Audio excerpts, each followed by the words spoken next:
Hi hello welcome back to my channel friends. ನೀವೆಲ್ಲ ನೋಡ್ತಾ ಇದ್ರಿ ರೇವತಿ ಅಕ್ಕ ಈ ಸಮ್ಮರಲ್ಲಿ ಟೈಲರಿಂಗ್ ಕ್ಲಾಸ್ ಮಾಡ್ತೀನಿ ಅಂತ ವಿಡಿಯೋ ಹಾಕ್ಬಿಟ್ರು, ನಾಪತ್ತೆನೇ ಆಗಿಬಿಟ್ರು, ಎಲ್ಲೋದ್ರಪ್ಪ ಯಾಕೆ ವಿಡಿಯೋನೇ ಹಾಕ್ತಿಲ್ಲ ಅಂತೇಳಿ ನಂಗೆ ತುಂಬ ಜನ ಕಮೆಂಟ್ ಮಾಡಿದರು. ಹಾಗೆಯೇ ಫೋನ್ ಮಾಡಿ ಕೇಳಿದ್ರು. ಅದಕ್ಕೋಸ್ಕರ ಇವತ್ತು ಈ ವಿಡಿಯೋ ಮಾಡ್ತಾ ಇದ್ದೀನಿ.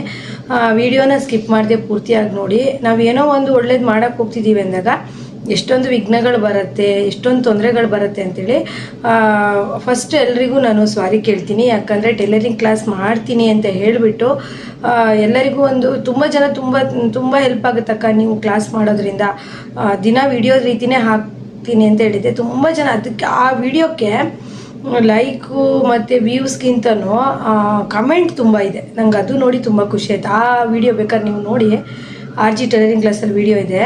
ಅದರಲ್ಲಿ ವ್ಯೂಸು ಮತ್ತು ಲೈಕಿಗಿಂತನೂ ಕಮೆಂಟ್ಸ್ ತುಂಬ ಇದೆ. ತುಂಬ ಜನಕ್ಕೆ ಏನು ಆಸೆ ಇದೆ ಅಂದರೆ ಟೈಲರಿಂಗ್ ಕಲಿಬೇಕು ನಾವು, ನೀವು ಹೇಳೋದು ಅರ್ಥ ಆಗುತ್ತೆ, ಪ್ಲೀಸ್ ವಿಡಿಯೋ ಮಾಡಿ ಹಾಕಿ ಪ್ರತಿದಿನ ಅಂತೇಳಿ. ಕೆಲವರು ಡಿಸೈನ್ ಬೇಕು ಅಂದರೆ, ಕೆಲವರು ಬೇಸಿಕ್ಕಿಂದ ಬೇಕು ಅಂದಿದ್ದಾರೆ, ಕೆಲವರು ನಮಗೆ ಫಿಟ್ಟಿಂಗ್ ಸರಿ ಬರ್ತಿಲ್ಲ, ಭುಜ ಜಾರತ್ತೆ, ಈ ರೀತಿಯೆಲ್ಲ ತುಂಬ ಕಂಪ್ಲೇಂಟ್ಸ್ ಹೇಳಿ ನನಗೆ ಆ ಮೆಸೇಜ್ ನೋಡ್ತಾ ಒಂಥರ ದುಃಖ ಬರ್ತಿತ್ತು, ಕಣ್ಣಲ್ಲಿ ನೀರು ಬರ್ತಿತ್ತು. ಯಾಕೆ ವಿಡಿಯೋ ಮಾಡಿಲ್ಲ ನಾನು, ಏನೆಲ್ಲ ತೊಂದರೆ ಆಯಿತು. ಇಷ್ಟೊತ್ತಿಗೆ ನಮ್ಮ ಟೈಲರಿಂಗ್ ಕ್ಲಾಸ್ ಸ್ಟಾರ್ಟ್ ಆಗಿ ತುಂಬಾ ಮುಂದೆ ಹೋಗ್ತಿತ್ತು ಫ್ರೆಂಡ್ಸ್. ಅಂದರೆ ನಾನು ಆ ವಿಡಿಯೋ ಮಾಡಿ ಹಾಕ್ಬಿಟ್ಟೆ 1 ವಾರ ಜಾಸ್ತಿ ಆಯಿತು, 10 ದಿವಸ ಆಯಿತು. ಯಾಕೆ ನನಗೆ ವಿಡಿಯೋ ಮಾಡೋಕ್ಕಾಗಿಲ್ಲ, ಏನೆಲ್ಲ ಪ್ರಾಬ್ಲಮ್ ಆಯಿತು ಅಂತ ಹೇಳ್ಬಿಟ್ಟು ಈ RG ಟೈಲರಿಂಗ್ ಕ್ಲಾಸ್ ವಿಡಿಯೋದಲ್ಲೇ ಹೇಳ್ತೀನಿ. ವಿಡಿಯೋನ ಸ್ಕಿಪ್ ಮಾಡದೆ ಪೂರ್ತಿಯಾಗಿ ನೋಡಿ. ವಿಡಿಯೋ ಇಷ್ಟ ಆದರೆ ಲೈಕ್ ಮಾಡಿ. ಹಾಗೆಯೇ ಯಾವುದೇ ಸಮಸ್ಯೆ ಬಂದರೂ ನಾವು ಹೆದರಬಾರ್ದು ಅನ್ನೋದನ್ನು ಈ ವಿಡಿಯೋದ ಮುಖಾಂತರ ನಿಮಗೆ ಗೊತ್ತಾಗುತ್ತೆ. ಬನ್ನಿ ಯಾಕೆ ಅಂತ ಹೇಳ್ತೀನಿ. ನಾನು ಈ ಸ್ಟಿಚಿಂಗು ಕಟ್ಟಿಂಗು ವಿಡಿಯೋ ಎಲ್ಲ ಹಾಕ್ತೀನಿ, ನಂಗೆ ಗೊತ್ತಿರೋಷ್ಟು ನಾನು ಹೇಳ್ಕೊಡ್ತೀನಿ ಅಂತೇಳಿ ವಿಡಿಯೋ ಏನೋ ಮಾಡಿದೆ. ಮತ್ತೆ ಹೇಳಿದೆ 1-2 ದಿನ ಫಂಕ್ಷನ್ ಇದೆ, ಮತ್ತು ನಾನು ಹಾಕ್ತೀನಿ ಅಂತ ವಿಡಿಯೋದಲ್ಲೇ ಹೇಳಿದ್ದೀನಿ. ಆ ಫಂಕ್ಷನಿಗೆ ಅಂತ ಹೋದೆ. ಈಗ ನಾನು ಯೂಟ್ಯೂಬಿಗೆ ವಿಡಿಯೋ ಹಾಕೋದಾಗಲಿ ಏನೇ ಇದ್ದರೂ ನನಗೆ ಮೊಬೈಲ್ ಇಂಪಾರ್ಟೆಂಟ್ ಅಲ್ವಾ. ಫಂಕ್ಷನಿಗೆ ಹೋದೆ, ಅಲ್ಲಿ ವಿಡಿಯೋ ಇದೆ, ನಮ್ಮ ರೇವತಿ ಕನ್ನಡ ಲಾಗಲ್ಲಿ ನಮ್ಮ ಅತ್ತಿಗೆ ಮನೆ ಹೋಗಿರೋ ವೀಡಿಯೋಸ್ ಇದೆ. ಅದು ಆ ಟೈಮಲ್ಲಿ ಇಡೀ ದಿನ ಪೂಜೆ ಎಲ್ಲ ಚೆನ್ನಾಗೇ ಆಯಿತು. ರಾತ್ರಿ ಮಲಗೋಕ್ಕೂ ಮುಂಚೆ ನಾನು ಮಂಚದಿಂದ ಪಕ್ಕ ಸೈಡಲ್ಲಿ ಮೊಬೈಲನ್ನು ಇಟ್ಕೊಂಡಿದ್ದೆ. ಆಮೇಲೆ ನೆಂಟರೆಲ್ಲ ತುಂಬ ಜನ ಇದ್ರಲ್ವಾ, ಬೆಡ್ಶೀಟ್ ಎಲ್ಲ ಬೇಕಾಯಿತು. ಮಂಚ ಅಂದರೆ ಅದು ಸ್ಪ್ರಿಂಗ್ ಮಂಚ ರೆಡಿಗಡೆ ಇಟ್ಟಿದ್ರಂತೆ. ಬೆಡ್ಶೀಟ್ ಎಲ್ಲ ತೆಗಿಯೋಣ ಅಂತ ನನಗೆ ಎಬ್ಸಿದ್ರು. ನನಗೆ ಮೊಬೈಲಲ್ಲಿ ಪಕ್ಕ ಸೈಡಿಗೆ ಇಟ್ಕೊಂಡಿದ್ದು ಮರ್ತೇ ಹೋಗ್ಬಿಟ್ಟಿದೆ. ನಿದ್ದೆಗಣ್ಣಲ್ಲೇ ಎದ್ಬಿಟ್ಟು ಮಂಚನ ಎತ್ತಿದ್ವಿ. ನೋಡಿದ್ರೆ ನನ್ನ ಮೊಬೈಲ್ ಹೋಗ್ಬಿಟ್ಟು ಅಲ್ಲೊಂದು ಕಡೆಗೆ ಅಂದರೆ ಸ್ಟ್ರಕ್ ಆಗಿಬಿಟ್ಟಿದೆ. ಎರಡೂ ಒಂದು ದಿವಾನ್ ಕಾಟ್ ಮಧ್ಯೆ ಸ್ಟ್ರಕ್ ಆಗಿದೆ, ಗಟ್ಟಿ ಇದೆ, ತೆಗಿಯೋಕ್ಕೆ ಬರ್ತಾಯಿಲ್ಲ. ಅದೆಷ್ಟು ಅದು ನಂಗೆ ಗೊತ್ತೇ ಇಲ್ಲ. ಮತ್ತು ನಾವು ಮಂಚನ ಕೆಳಗಿಳಿಸಿದ್ವಿ, ನಾರ್ಮಲಿ ಮಲ್ಕೊಂಡ್ವಿ. ಆಮೇಲೆ ಸ್ವಲ್ಪ ತೆಗೋದಕ್ಕೂ ಮೊಬೈಲಲ್ಲಿ ನೋಡೋತ್ತಿಗೆ ನನಗೆ ಅವಾಗ ಫ್ಲಾಶ್ ಆಯ್ತು. ಮತ್ತೆ ನನಗೆ ಬೇಜಾರಾಗಿ ಕೂಗಿ ಮಾಡಿ ಅಯ್ಯೋ ಮೊಬೈಲು ಅಂತ ಹೇಳಿದೆ. ಆಮೇಲೆ ನಮ್ಮ ಅಶ್ವಿನಿ ಅಕ್ಕ ಹೇಳಿದ್ರು, ಇಲ್ಲ ಮೊಬೈಲ್ ಬಿಡು, ಅದು ಅಲ್ಲೊಂದು ಗುಂಡಿ ಥರ ಇದೆ ಅಂತ ಫ್ರೆಂಡ್ಸ್, ಅದ್ರೊಳಗೆ ಏನಾದರೂ ಹೋಗ್ಬಿಡ್ತಂದ್ರೆ ಏನು ವಸ್ತುಗಳೋದ್ರೂ ಸಿಗಲ್ವಂತೆ, ನಿನ್ನ ಮೊಬೈಲು ಸಿಗಲ್ಲ ಬಿಡು ಅಂದರು. ಆದ್ರೂ ದೇವ್ರನ್ನೆಲ್ಲ ಬೇಡ್ಕೊಂಡು ಪ್ಲೀಸ್ ಅಪ್ಪ ದೇವರೇ ಪ್ಲೀಸ್ ನನಗೆ ಆ ಮೊಬೈಲೇ ಎಲ್ಲ, ನಾನು ವೀಡಿಯೋ ಮಾಡೋದೇ ಅದರಲ್ಲಿ ನನ್ನದೊಂದು ಪ್ರಪಂಚನೇ ಆಗಿಬಿಟ್ಟಿತ್ತು. ನನಗೆ ವೀಡಿಯೋ ಎಡಿಟಿಂಗ್ ಆಗಲಿ ವೀಡಿಯೋ ಮಾಡೋಕ್ಕಾಗಲಿ ಆ ಮೊಬೈಲಲ್ಲಿ ನಂಗೆ ನಾನು ಅದರೊಳಗೆ ತುಂಬಾ ಮಿಂಗಲ್ ಆಗಿಬಿಟ್ಟಿದ್ದೆ. ಅಷ್ಟು ನಾನು ಆ ಮೊಬೈಲ್ ಹಚ್ಕೊಬಿಟ್ಟಿದ್ನ. ಅಯ್ಯೋ ಪ್ಲೀಸ್ ದೇವ್ರೆ ಪ್ಲೀಸ್ ಸಿಗಂಗೆ ಮಾಡು ಅಂತೇಳಿ ಅಂದ್ಕೊಂಡು ಮಂಚ ಎತ್ತಿದ್ವಿ. ನನ್ನ ಪುಣ್ಯಕ್ಕೇನೋ ಅದು 2 ಕಾಟ್ ಮಧ್ಯಕ್ಕೆ ಮೊಬೈಲ್ ಸಿಕ್ಕಾಕೊಂಡಿತ್ತು. ಎಳೆದ್ವಿ, ಗ್ಲಾಸ್ ಎಲ್ಲ ಹೋಯ್ತು, ಮೊಬೈಲಿನ ಗ್ಲಾಸ್ ಎಲ್ಲ ಹೋಗಿತ್ತು. ಡಿಸ್ಪ್ಲೇಗೆ ಏನೂ ಆಗಿರಲಿಲ್ಲ, ಮೊಬೈಲಿಗೆ ಏನೂ ಆಗಿಲ್ಲ. ಅಪ್ಪ ದೇವರೇ, ಗ್ಲಾಸ್ ಹೋದ್ರಾದ್ರೂ 150-200 ರೂಪಾಯಿ ಹಾಕ್ಸ್ಕೊಬೋದು. ಪುಣ್ಯ ಮೊಬೈಲ್ ಅದ್ರೊಳಗೆ ಗುಂಡಿ ಒಳಗಡೆ ಬಿದ್ದಿಲ್ವಲ್ಲ, ಪುಣ್ಯ ದೇವ್ರೆ ಅಂತೇಳಿ ಏನೋ ದೇವ್ರನ್ನೆಲ್ಲ ಬೇಡ್ಕೊಂಡು ಅಲ್ಲಿಂದ ಬಂದವಳು 2 ವಿಡಿಯೋ ಹಾಕಿದೆ. ಮರು ದಿವಸ ವಿಡಿಯೋ ಹಾಕಿದೆ. ನೆಕ್ಸ್ಟು ಇನ್ನೇನು ನಾಳೆಯಿಂದ ಗ್ಲಾಸ್ ಎಲ್ಲ ಹಾಕ್ಸ್ಕೊಂಡು ಬೇಸಿಕ್ಕಿಂದ ಸ್ಟಾರ್ಟ್ ಮಾಡೋಣ ಅಂತೇಳ್ಬಿಟ್ಟು 1-2 ದಿನ ಬಟ್ಟೆ ತುಂಬ ಅರ್ಜೆಂಟ್ ಇತ್ತು, ಸ್ಟಿಚ್ ಮಾಡ್ಕೊಂಡು ಮಾಡೋಣ ಅಂಥೇಳಿ ಅಂದ್ಕೊಂಡು ಒಂದೇ ದಿವಸ ಅಲ್ಲಿಂದ ಬಂದು ಒಂದೇ ದಿವಸ ಅಂತ ಅಂದ್ಕೊಂಡು ಇನ್ನೇನು ವೀಡಿಯೋಸ್ ಮಾಡಬೇಕು. ಗ್ಲಾಸ್ ಒಂದು ಹಾಕ್ಸ್ಕೊಳಂತ ಅವತ್ತು ಹೋಗೋಕ್ಕಾಗಲಿಲ್ಲ, ತುಂಬ ಬ್ಯುಸಿ ಇದೆ, ನಾನು ಪೇಟೆಗೆಲ್ಲ ಹೋಗೋಕ್ಕಾಗಲಿಲ್ಲ. ಮತ್ತು ನೋಡೋಣ ಅಂತ ಹೇಳ್ಬಿಟ್ಟು ಅವತ್ತು ದಿನ ರಾತ್ರಿನೇ ಇನ್ನೇನು ನಾಳೆಯಿಂದ ಸ್ಟಾರ್ಟ್ ಮಾಡಬೇಕು ಅನ್ನೋಷ್ಟೊತ್ತಿಗೆ ಏನಾಗ್ಬಿಡ್ತು ಅಂತಂದರೆ ಮೊಬೈಲು ಬಿದ್ದು ಡಿಸ್ಪ್ಲೇನೇ ಡಿಸ್ಪ್ಲೇ ಅನ್ನೋಕ್ಕಿಂತನೂ ಮೊಬೈಲ್ ಫುಲ್ಲು ಆನೇ ಆಗದಿರೋ ಸ್ಟೇಜಿಗೆ ಹೋಗ್ಬಿಡ್ತು. ಅದು ಎಷ್ಟು ಬೇಜಾರು. 2 ವಿಡಿಯೋ ಅಪ್ಲೋಡಿಗೆ ಕೊಟ್ಟಿದ್ದೆ, ಅಪ್ಲೋಡ್ ಆಯ್ತು ಮರುದಿನ. ಎಷ್ಟು ಬೇಜಾರಾಯಿತು ಅಂದರೆ, ಅಯ್ಯೋ ಯಾಕಪ್ಪ ಹಿಂಗಾಗತ್ತೆ, ನಾವೇನೋ ₹1 ದುಡ್ಡು ಇಸ್ಕೊಳ್ದೇನೆ, ಒಂದು ರೂಪಾಯಿ ಕೇಳ್ದೇನೆ 4 ಜನಕ್ಕೆ ಹೆಲ್ಪ್ ಮಾಡೋಕ್ಕಂತ ಹೋದಾಗ ಈ ರೀತಿ ಆಗತ್ತಲ್ಲ ನಮಗೆ ಅಂತೇಳಿ ತುಂಬಾ ಬೇಜಾರಾಯಿತು. ಆ ಮೊಬೈಲು ಫುಲ್ ಆನೇ ಆಗಲಿಲ್ಲ, ಅದು ಹೆಂಗೆ ಬಿತ್ತೋ ಏನೋ ಗೊತ್ತಿಲ್ಲ, ಒಟ್ಟು ಮೊಬೈಲು ಆನೇ ಆಗಲಿಲ್ಲ. ಆಮೇಲೆ ನನಗೆ 2 ವಿಡಿಯೋ ಅಪ್ಲೋಡಿಗೆ ಕೊಟ್ಟಿದ್ದೆ, ಬೆಳಗ್ಗೆ ಆಗೋಷ್ಟೊತ್ತಿಗೆ ವಿಡಿಯೋ ಅಪ್ಲೋಡ್ ಆಗಿತ್ತು, ಮೊಬೈಲ್ ಮಾತ್ರ ಆನ್ ಆಗಲಿಲ್ಲ. ಏನು ಮಾಡೋದು ಅಂತೇಳಿ ಇನ್ನು ಏನು ಮಾಡೋದು, ನನಗೆ ಅಂದರೆ ಆನ್ಲೈನಲ್ಲಿ ಸ್ಯಾರೀಸು ಬಟ್ಟೆ ಸೇಲ್ ಮಾಡೋದ್ರಿಂದ, ಮನೆ ಹತ್ರ ಬರೋದ್ರಿಂದ ನನಗೆ ಸ್ಟೇಟಸಿಗೆಲ್ಲ ಹಾಕಲೇಬೇಕಿತ್ತು, ಇನ್ಸ್ಟಾಗೆ ಹಾಕಬೇಕಿತ್ತು, ಹಾಗೆ ಯೂಟ್ಯೂಬಿಗೆ ಅಪ್ಡೇಟ್ ಕೊಡಬೇಕಿತ್ತು. ಈ ರೀತಿ ಇರೋದ್ರಿಂದ ನಂಗೆ ಮೊಬೈಲ್ ಅವಶ್ಯಕತೆ ಇದ್ದಿದ್ದೆ, ಬೇಕೇ ಬೇಕಿತ್ತು. ಹೊಸದು ತಗೊಳ್ಳೋದಕ್ಕೆ ಈಗ ನಾವು ಯೂಟ್ಯೂಬ್ ವಿಡಿಯೋ ಎಲ್ಲ ಮಾಡೋದ್ರಿಂದ ಹೊಸದು ತಗೊಳ್ಳೋದಾದ್ರೆ ನಮಗೆ 10,000 ಆಗಲ್ಲ. ಒಳ್ಳೆ ಮೊಬೈಲ್ ನನ್ನ ಹತ್ರ ಇದ್ದಿದ್ದು 22,000 ಮೊಬೈಲು. ಅದು ನಾನು ಯೂಟ್ಯೂಬ್ ಸ್ಟಾರ್ಟ್ ಮಾಡಿದ್ಮೇಲೆ ತೊಗೊಂಡಿದ್ದೆ. ಅಂದರೆ ಸಂಘದಲ್ಲಿ ಅಮೌಂಟ್ ತೊಗೊಂಡು ಆ ಮೊಬೈಲ್ ತೊಗೊಂಡಿದ್ದೆ. ಇನ್ನೂ ಸಹ ಅದ್ರ ಸಾಲ ತೀರಿಲ್ಲ. ಅಂದರೆ 1.5 ವರ್ಷ ಆಗಿತ್ತು, ಇನ್ನೂ 1 ವರ್ಷ ಬಳಸೋಣ ನಾನು. ಅಂದರೆ ತುಂಬ ಹಾರ್ಡು ಅದರಲ್ಲಿ ವರ್ಕ್ ಮಾಡ್ತಾಯಿದ್ದೆ. ಅಂದರೆ 2 ಚಾನಲಿಗೆ ವೀಡಿಯೋ ಆಗಿರ್ಬೋದು, ಸ್ಟೇಟಸಿಗೆ ಹಾಕೋಕ್ಕಾಗಿರ್ಬೋದು, ಇನ್ಸ್ಟಾಗೆ ಹಾಕೋಕ್ಕಾಗಿರ್ಬೋದು, ವೀಡಿಯೋಸ್ಗಳು ತುಂಬ ಮಾಡ್ತಿದ್ದೆ. ಅದರಲ್ಲೊಂಥರ ನನ್ನ ಪ್ರಪಂಚ ಮೊಬೈಲಲ್ಲೇ ಆಗಿಬಿಟ್ಟಿತ್ತು ಅಷ್ಟೊಂದು. ಆದರೆ ಫ್ರೆಂಡ್ಸ್ ಹೆಂಗಂದ್ರೆ ನಾನು ವೀಡಿಯೋ ಮಾಡಿದೆ, ಎಡಿಟ್ ಮಾಡಿದೆ, ಅಪ್ಲೋಡ್ ಕೊಟ್ಟೆ, ಮತ್ತು ನನ್ನದು ಟೈಲರಿಂಗ್ ಕೆಲಸ. ಅಂದರೆ ಮೊಬೈಲಲ್ಲೇ ಅಂತಂದರೆ ನಾನು 24 ಗಂಟೆ ಮೊಬೈಲೆಲ್ಲ ನೋಡೋಲ್ಲ. ನನಗೆ ಏನಾದರೂ ಅದ್ರಲ್ಲಿ ಕೆಲಸ ವೀಡಿಯೋ ಮಾಡಬೇಕಾ ಪಟ್ ಅಂತ ನನ್ನ ಕೈಯಲ್ಲಿ ಮೊಬೈಲ್ ತಗೊಳ್ಳೋದು, ವೀಡಿಯೋ ಮಾಡೋದು, ಎಡಿಟ್ ಮಾಡೋದು, ಹಾಕೋದು, ಮತ್ತು ನನ್ನದು ಟೈಲರಿಂಗ್ ಕೆಲಸ ನಾರ್ಮಲ್ ಮಾಡ್ತಾಯಿದ್ದೆ. ಈ ಥರ ಆಗ್ಬಿಡ್ತು. ಮೊಬೈಲ್ ವಿವೋ ಆಫೀಸಿಗೆ ಕೊಟ್ಟು ಮೊಬೈಲ್ ಏನೋ ರೆಡಿಯಾಗಿ ಬಂದಿದೆ. ನಾನು ನಮ್ಮ ಮನೆಯವ್ರ ಮೊಬೈಲಲ್ಲಿ ಹಾಕೊಂಡಿದ್ದೀನಿ. ಮೊಬೈಲ್ ಏನೋ ರೆಡಿಯಾಗಿ ಬಂದಿದೆ, 6,000 ಅಂತಿದ್ದಾರೆ.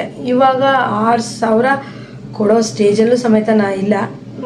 ನೋಡೋಣ. ಈಗ ನಮ್ಮ ಮನೆಯವ್ರ ಮೊಬೈಲು ಕೊಟ್ಟರು, ಅವ್ರಿಗೆ ಮೊಬೈಲ್ ಇಲ್ಲ, ಅವ್ರ ಮೊಬೈಲೇ ಈಗಿಲ್ಲ, ಅವ್ರಿಗೆ ಮಾತಾಡೋಕ್ಕೂ ಇಲ್ಲ, ಏನಕ್ಕೂ ಇಲ್ಲ, ಮೊಬೈಲ್ ಇಲ್ಲ ಅವ್ರ ಹತ್ರ. ನನಗೆ ಹೆಂಗಾಗಿದೆ, ಈ ಮೊಬೈಲಲ್ಲಾದರೂ ವೀಡಿಯೋ ಮಾಡೋಣ ಅಂಥೇಳಿ ನೋಡಿದ್ರೆ ಇದರಲ್ಲಿ ಫುಲ್ಲು ಚಾರ್ಜ್ ಹೋಗುತ್ತೆ. ಒಂದು 10 ನಿಮಿಷ ವೀಡಿಯೋ ಆನ್ ಮಾಡಿ ಇಟ್ಕೊಂಡು ಬಿಟ್ಟರೆ ಅದು ಫುಲ್ಲು ಬ್ಯಾಟ್ರಿ ಲೋ ಅಂತ ಬಂದು ಫುಲ್ ಚಾರ್ಜ್ ಆಗುತ್ತೆ. ಈ ಮೊಬೈಲ್ ತೊಗೊಂಡು 3-4 ವರ್ಷ ಆಯಿತು. ಅವ್ರ ಕೈಯಲ್ಲಿ ಅಂದ್ಕೊಂಡ್ರೆ ಜಾಸ್ತಿ ಯೂಸ್ ಮಾಡಲ್ಲ, ಬಂದಿದೆ. ನಮ್ಮ ಹತ್ರ ಎಲ್ಲ ಅಂತಂದರೆ ನಾವು 4 ವರ್ಷಕ್ಕೆ 2 ಮೊಬೈಲ್ ಬೇಕಾಗುತ್ತೆ. ಯಾಕಂದರೆ ತುಂಬ ಯೂಸ್ ಮಾಡೋದ್ರಿಂದ ಹಾರ್ಡ್ ವರ್ಕ್ ಅದ್ರಲ್ಲಿ ಮಾಡ್ತೀವಲ್ವ, ಅಷ್ಟೊಂದು ಚೆನ್ನಾಗಿ ಬರೋಲ್ಲ, ಹ್ಯಾಂಗ್ ಹೊಡಿಯೋದು ಮತ್ತು ಬೀಳಿಸ್ತೀವಿ, ಆ ಥರ ಎಲ್ಲ ಆಗ್ತಾಯಿರುತ್ತೆ. ಏನಪ್ಪ ಮಾಡೋದು ಅಂತ ಈಗ ಅದು ರೆಡಿಯಾಗಿದೆ ಮೊಬೈಲು. 6,000 ಅಂತ ಹೇಳಿದ್ದಾರೆ. 6,000 ತುಂಬ ಕಷ್ಟ ಇದೆ 6,000 ಕೊಡೋದು. ಅದರಲ್ಲೂ ಕಂತಲ್ಲಿ ತಗೊಳ್ಳೋಣ ಅಂದರೆ ಕಂತು 200 ಅಗಲೆ, ಯಾರು ತಿಂಗಳ ಎಲ್ಲಿಂದ ದುಡ್ಡು ಹೊಂದಿಸ್ತಾರೆ ಅಂತೇಳ್ಬಿಟ್ಟು ಅದು ರಗಲೆ. ಪರವಾಗಿಲ್ಲ, ನಮ್ಮ ಮನೆಯವ್ರ ಮೊಬೈಲ್ ಈಗ ನೋಡಿ, ಇದೊಂದು ವೀಡಿಯೋ ಮಾಡೋದಕ್ಕೆ ಬೆಳಗ್ಗೆಯಿಂದ ಚಾರ್ಜ್ ಹಾಕಿದೆ. ಯಾಕೋ ಚಾರ್ಜರ್ ಪಿನ್ ಸಹ ಅದರಲ್ಲಿ ಲೂಸ್ ಇದೆ, ಅದು ಕರೆಕ್ಟಾಗಿ ಕೂರೋದು ಇಲ್ಲ, ಚಾರ್ಜ್ ಆಗೋದು ಇಲ್ಲ. ದಿನ ಇಡೀ ಚಾರ್ಜ್ ಆಗಿದ್ರೆ ಒಂದು 60-70% ಈ ಮೊಬೈಲ್, ಈಗ ನಾನು ವೀಡಿಯೋ ಮಾಡ್ತಿದ್ದೀನಲ್ಲ ಈ ಮೊಬೈಲಲ್ಲಿ ಆಗುತ್ತೆ. ಅಂದರೆ ಇದು ವಿವೋನೇ, 4 ವರ್ಷ ಆಯ್ತು, ಎಲ್ಲ ಚೆನ್ನಾಗಿದೆ ಮೊಬೈಲು, ಆದರೆ ಚಾರ್ಜರ್ ಪಿನ್ ಹತ್ರ ಸ್ವಲ್ಪ ಲೂಸ್ ಇದೆ. ನನಗೆ ನನ್ನ ಮೊಬೈಲಲ್ಲೇ ವೀಡಿಯೋ ಕ್ವಾಲಿಟಿ ಎಲ್ಲ ತುಂಬ ಚೆನ್ನಾಗಿ ಬರ್ತಿತ್ತು ಅಂತ ಅನಿಸ್ತಿತ್ತು. ನಿಜವಾಗ್ಲೂ ಹೌದು, ನನ್ನ ಮೊಬೈಲಲ್ಲೇ ವೀಡಿಯೋ ಕ್ವಾಲಿಟಿ ಎಲ್ಲ ಚೆನ್ನಾಗಿ ಬರ್ತಿತ್ತು. ಎಷ್ಟೋ ಜನ ಕೇಳ್ಯಾರ, ನೀವು ಐಫೋನಲ್ಲಿ ವೀಡಿಯೋ ಮಾಡ್ತೀರಾ ಅಂತೇಳ್ಬಿಟ್ಟು. ನಾನು ವಿವೋ ಸೆಟ್ಟೆ 22,000 ಕೊಟ್ಟು ತೊಗೊಂಡಿದ್ದೆ. ಇನ್ನೂ ಸಹ ಅದ್ರದ್ದು ಸಾಲನೇ ಮುಗ್ದಿಲ್ಲ, ಕಂತು ಸಮೇತ ಇನ್ನೂ ಅದ್ರದ್ದು 10,000 ಕಟ್ಟಕ್ಕಿದೆ. 12,000 ಕಟ್ಟಿದೆ 1 ವರ್ಷಕ್ಕೆ, ಇನ್ನು 10,000 ಕಟ್ಟಕ್ಕಿದೆ. ಅದಿನ್ನೂ ಕಟ್ಟಕ್ಕಿರುವಾಗಲೇ ಈ ಮೊಬೈಲ್ ಈ ಥರ ಆಗ್ಬಿಡ್ತು. ಇನ್ನೂ ಕೊಟ್ಟು ತೊಗೊಳ್ಳೋದು ಅಂದರೆ ಎಷ್ಟು ಕಷ್ಟ ಆಗುತ್ತಲ್ವ. ನಾನು ಇರಲಿ ಫ್ರೆಂಡ್ಸ್, ಈ ಮೊಬೈಲಲ್ಲಿ ಎಷ್ಟು ಚಾರ್ಜ್ ನಿಲ್ಲತ್ತೋ ನಿಲ್ಲಿ, ನಾನೀಗ ಆದಷ್ಟು ಟ್ರೈ ಮಾಡ್ತೀನಿ ನಾಳೆಯಿಂದ ಹೇಳ್ಕೊಡೋಕ್ಕೆ. ನಾನಿವಾಗ ಹೇಗಂದರೆ, ನೀವು ಒಂದಿಷ್ಟು ಕಮೆಂಟ್ ಮಾಡಬೇಕು, ನಿಮಗೆ ಅಳತೆ ಬ್ಲೌಸಲ್ಲಿ ಅಳತೆ ಮಾಡಿ ತೋರಿಸ್ಬೇಕಾ, ಅಥವಾ ಟೇಪಲ್ಲಿ ಕರೆಕ್ಟಾಗಿ ಅಂದರೆ 1 ಇಂಚು 2 ಇಂಚು ಈ ಥರ ಎಲ್ಲ ಮಾಡಬೇಕಾ, ಅಥವಾ ಅಳತೆ ಬ್ಲೌಸಲ್ಲಿ ನಿಮಗೆ ಇಂಚ್ಗಳಿಲ್ದೇ ಅಳತೆ ಮಾಡಿ ತೋರಿಸ್ಬೇಕಾ ಅಂತ ಹೇಳಬೇಕು. ಹಾಗೆ ಬೇಸಿಕ್ಕಿಂದ ಅಂದರೆ ನಾನು ಬ್ಲೌಸಿಂದನೇ ಶುರು ಮಾಡ್ತೀನಿ. ಈ ನನ್ನ ವೀಡಿಯೋಸನ್ನ ನಿಮಗೆ ಸಣ್ಣ ಪುಟ್ಟ ಸ್ಟಿಚ್ ಮಾಡ್ತಾಯಿದ್ರಿ, ಅಥವಾ ಬ್ಲೌಸ್ ಹೊಲಿತಾ ಇರೋರು ಬ್ಲೌಸ್ ಕರೆಕ್ಟಾಗಿ ಬರ್ತಿರ್ಲಿಲ್ಲ, ಏನಾದರೂ ತಪ್ಪುಗಳಾಗಿ ಕಸ್ಟಮರ್ ಬೈತಿದ್ರು, ಅಂಥವರೆಲ್ಲ ವೀಡಿಯೋಗಳನ್ನು ನೋಡ್ಕೋಬೋದು. ಯಾಕಂದರೆ ಕೆಲವರಿಗೆ ಬ್ಯಾಕಲ್ಲಿ ಕುಪ್ಪೆ ಬರೋದು, ಫ್ರಂಟಲ್ಲಿ ಭುಜ ಜಾರೋದು, ಹಾಗೆ ಬ್ಲೌಸ್ ಕರೆಕ್ಟಾಗಿ ಕೂರದೇ ಇರೋದು, ಹಾಗೆ ಇನ್ನೂ ಏನೇನೋ ಪ್ರಾಬ್ಲಮ್ಗಳಿರುತ್ತೆ. ಅದೆಲ್ಲದಕ್ಕೂ ನನ್ನ ಈ ಬ್ಲೌಸು ಕೋರ್ಸಲ್ಲಿ ನೋಡ್ಕೋಬೋದು. ಬೇಸಿಕ್ಕಿಂದ ಇನ್ನೂ ಮಿಷನ್ನೇ ತುಳಿಯೋಕ್ಕೆ ಬರಲ್ಲ ಅನ್ನೋರು ಆದಷ್ಟು ನಿಮ್ಮ ಮನೆಗೇನೋ ಮಿಷನ್ ಇದ್ದರೆ, ಅಥವಾ ಒಂದು ಕಡಿಮೆ ರೇಟಿನ ಮಿಷನ್ ತೊಗೊಂಡು ತುಳಿದೆಲ್ಲ ನೋಡಿಕೊಂಡು ನೀವೊಂದು ಸ್ಟಿಚ್ ಹಾಕೋ ಬರೋ ಅಷ್ಟು ರೆಡಿ ಆದಮೇಲೆ ಬ್ಲೌಸ್ ಕಟ್ಟಿಂಗೇ ನೋಡ್ಬೋದು. ತುಂಬ ಈಸಿಯಲ್ಲಿ ಹೇಳ್ಕೊಡ್ತೀನಿ, ತುಂಬ ಈಸಿ ಅಂದರೆ ಈಸಿ ಮೆಥಡಲ್ಲಿ ಹೇಳ್ಕೊಡ್ತೀನಿ. 1-2 ಸತಿ ನೀವು ಆ ವಿಡಿಯೋ ನೋಡಿದ್ರೆ ಅಂದರೆ ನೀವೇ ಸ್ವಂತ ಕಟ್ ಮಾಡಿ ಕಸ್ಟಮರ್ ಹತ್ರ ಬಟ್ಟೆ ತೊಗೊಂಡು ಹೊಲಿಯೋ ಥರ ಹೇಳ್ಕೊಡ್ತೀನಿ. ಏನೋ ಫ್ರೆಂಡ್ಸ್, ಒಳ್ಳೇದು ಮಾಡೋಕ್ಕೆ ಹೋಗೋರಿಗೆ ಯಾವತ್ತೂ ಒಳ್ಳೇದಾಗಲ್ಲ, ಅದಂತೂ ನನಗೆ ಕನ್ಫರ್ಮ್ ಗೊತ್ತಾಗ್ಬಿಟ್ಟಿದೆ.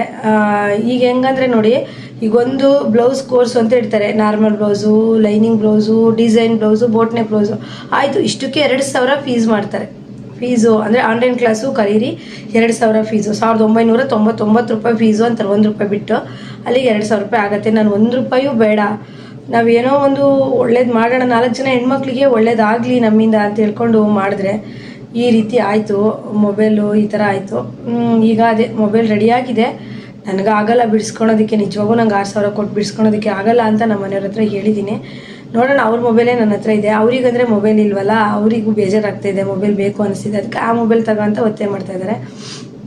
ಮೊಬೈಲ್ ಚೆನ್ನಾಗೇ ಆಗಿದೆ, ಆದರೆ ನನಗೆ ಈಗಿನ ಪರಿಸ್ಥಿತಿಯಲ್ಲಿ 6,000 ಕೊಟ್ಟು ಅದನ್ನು ಬಿಡಿಸ್ಕೊಳೋದಾಗಲಿ, ಹೊಸ ಮೊಬೈಲ್ ತಗೊಳ್ಳೋದಾಗಲಿ ಇಲ್ಲ. ಇದೇ ಮೊಬೈಲಲ್ಲೇ ನಾನು ವೀಡಿಯೋಸ್ ಮಾಡ್ತೀನಿ. ಎಷ್ಟರ ಮಟ್ಟಿಗೆ ಕ್ಲಿಯರಾಗಿ ಬರುತ್ತೆ ಅನ್ನೋದು ನಂಗೆ ಗೊತ್ತಿಲ್ಲ. ನನಗೆ ಎಷ್ಟು ಗೊತ್ತಿದೆಯೋ ಅಷ್ಟು ವೀಡಿಯೋ ಮಾಡಾಕ್ತೀನಿ. ವೀಡಿಯೋ ನಾಳೆಯಿಂದ ಬರುತ್ತೆ. ನಾಳೆ ಒಂದು ದಿವಸ ವೀಡಿಯೋ ಬಂದರೆ 2 ದಿವಸ ಬರಲ್ಲ. ಅಂದರೆ ಟೈಲರಿಂಗ್ ಬಗ್ಗೆ ಕಲಿಯೋದು. ಯಾಕಂದರೆ ನಿಮಗೆ ಅದು ಒಂದು 2-3 ಸತಿ ನೋಡಿಬಿಟ್ಟು ಆ ವಿಡಿಯೋನ ಮಂದಟ್ಟು ಮಾಡಿಕೊಂಡು ಮತ್ತು ನೆಕ್ಸ್ಟು ಸ್ಟಿಚಿಂಗಿಗೆ ರೆಡಿ ಆಗಬೇಕು ನೀವು. ಆದ್ದರಿಂದ ಈಗ ನಾನು ಮೊನ್ನೆ ವಿಡಿಯೋನ ಮಾಡ್ತೀನಿ, ಅಂದರೆ ಕಟ್ಟಿಂಗು ಸ್ಟಿಚಿಂಗ್ ವಿಡಿಯೋ ಹಾಕ್ತೀನಿ ಅಂದ್ಬಿಟ್ಟೆ. ಆಮೇಲಿಂದ ರಿಪ್ಲೈ ಇಲ್ಲ. ತುಂಬ ಜನ ಕೇಳಿದ್ರು, ಯಾಕಕ್ಕ ವೀಡಿಯೋಸ್ ಹಾಕ್ತೀನಿ ಅಂತೇಳಿ ಹಾಕೇ ಇಲ್ಲ, ಯಾಕೆ ಕಟ್ಟಿಂಗು ಸ್ಟಿಚಿಂಗ್ ವಿಡಿಯೋ ಹಾಕಿ ಅಂತ ಕೇಳಿದ್ರು. ನನಗೆ ಹೆಂಗಂದರೆ ಮೊಬೈಲು ನಾವೇನೋ ವೀಡಿಯೋ ಮಾಡಿದ್ರೆ ಕ್ಲಿಯರಾಗಿ ನಿಮ್ಗೆ ಅದು ಕಾಣಿಸ್ತಾ ಇರಬೇಕು, ಕ್ಲಿಯರಾಗಿ ಅರ್ಥ ಆಗ್ತಾ ಇರಬೇಕು. ಬ್ಲರ್ ಎಲ್ಲ ಬಂತು ಅಂದರೆ ನಂಗೆ ನಿಜವಾಗ್ಲೂ ಆ ವಿಡಿಯೋ ಮಾಡಿ ವೇಸ್ಟು ಅನಿಸುತ್ತೆ. ನೋಡೋಣ ಫ್ರೆಂಡ್ಸ್, ನಾವು ದೇವ್ರು ನಮಗೆ ಯಾವುದನ್ನು ಕೊಟ್ಟಿದ್ದೋನೋ ಅದರಲ್ಲಿ ನಾವು ಗ್ರೇಟ್ಫುಲ್ ಆಗಿರ್ಬೇಕು ಆ ದೇವರಿಗೆ.